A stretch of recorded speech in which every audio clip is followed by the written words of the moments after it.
ये कोई तरीका नहीं है, मगर हिंदुस्तान बाज नहीं आता है। भारत से वापस जाते ही यूएई के राष्ट्रपति ने पाकिस्तान को क्या झटका दिया। यूएई है वो एग्जिट कर गया है पाकिस्तान के एयरपोर्ट के अंदर से कुछ प्राइवेटाइजेशन हो रही थी और UAE is no more part of that. ये है इनकी एक्चुअल औकात। रेक्टिफाई करें ये किसकी गफलत है, क्यों हुआ। हम अवाम हैं और हम जानना चाहिए, हमें पता होना चाहिए कि कौन ऐसे गलतियां कर रहा है। अगर आपको पता हो कि यूएई की जो लीडरशिप है उसने विजिट किया है इंडिया का। अबू धाबी ने जो काम इंडिया में मोदी के साथ हाथ मिला के किया। डॉक्टर साहब ये डिपेंड कर रहा है कि हम कहाँ खड़े हो के किससे कंपेयर कर रहे हैं। आपको याद होगा कि महज 5 महीने पहले पाकिस्तान ने यूएई के साथ एक डील साइन की थी जिसमें अपने इस्लामाबाद एयरपोर्ट को प्राइवेट करके उसका इंतज़ाम यूएई के हवाले कर रहा था। ठीक है, अब यूएई कहता है जी हम इसमें इंटरेस्टेड नहीं है। वो होता है ना कि नफ्सियाती कोई चीज होती है, अगर बंदा हो जाए कि मैं घर का सामान के और को तो मेरे पास कोई तरीका नहीं है पैसे कमाने का, गुर्बत का ये हाल है, लोग आपके भूखे मर रहे हैं। क्योंकि अबू धाबी के हुक्मरान मोहम्मद बिन जायद ने चंद दिन पहले जो इंडिया में जाके मोदी से हाथ मिला के you are no more you know having that kind of friendly ties जितने इंडिया और यूएई के हैं। यूएई है वो एग्जिट कर गया है पाकिस्तान के एयरपोर्ट के अंदर से कुछ प्राइवेटाइजेशन हो रही थी और UAE is no more part of that. This is significant. Why? Because recently अगर आपको पता हो कि यूएई की जो लीडरशिप है उसने विजिट किया है इंडिया का, वन थिंग।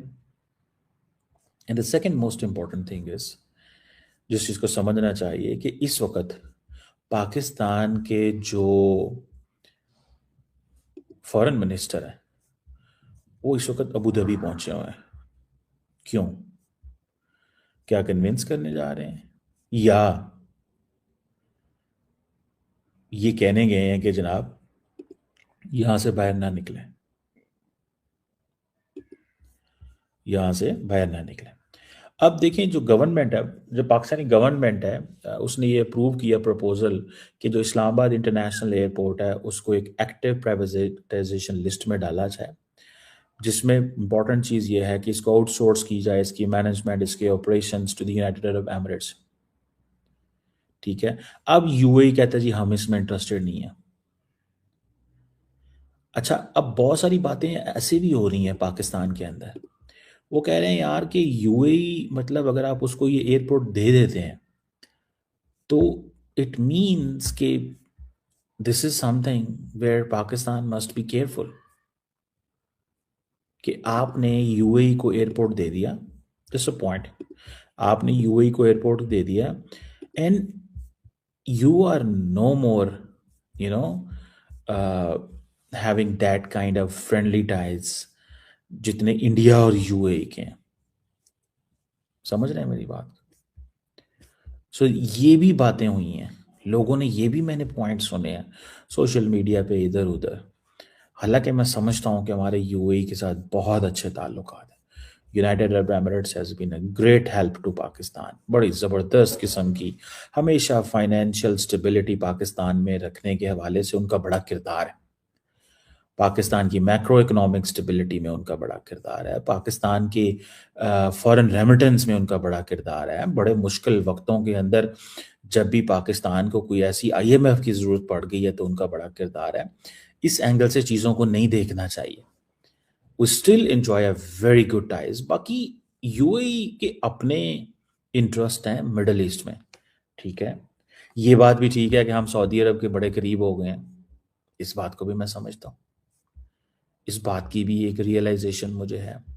और हम इतने करीब हो गए हैं कि अगर सऊदी अरब और यूएई या किसी मुल्क का भी कोई हमला हो जाता है तो पाकिस्तान सऊदी अरब के साथ खड़ा हुआ है। An attack on one is an attack on the other, ये हमने कहा हुआ है, ये हमने बात की है।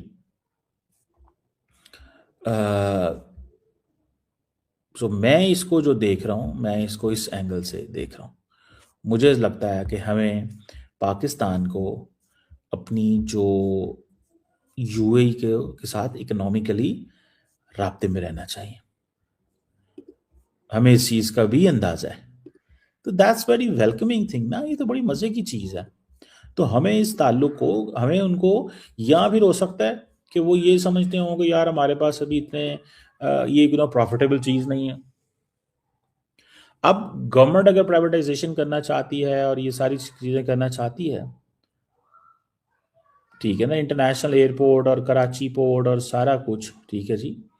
अब पाकिस्तान जो है उसकी जो डिस्कशंस हैं विद यूएई के साथ और ये सारी चीज़ें जो हैं वो चल रही हैं, लेकिन सुनने में आया है कि अच्छा UAE is a trusted partner,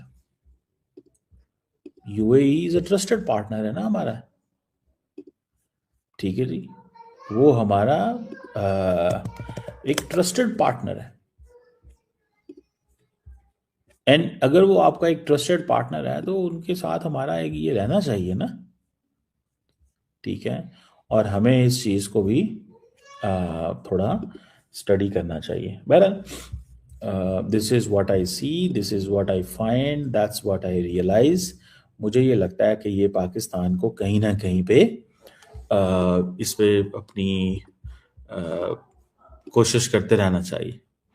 Pakistan must keep working. जितना ज़्यादा पाकिस्तान काम करेगा इस हवाले से उतना ज़्यादा अच्छा, इस चीज़ को ज़हन में रखिएगा। और मैं इसको ऐसे भी समझता हूँ कि एक तरफ अगर आप ये देखें कि और अगर अमारातियों के अलावा बड़े कम मुल्क होंगे जो आपके पास आएंगे,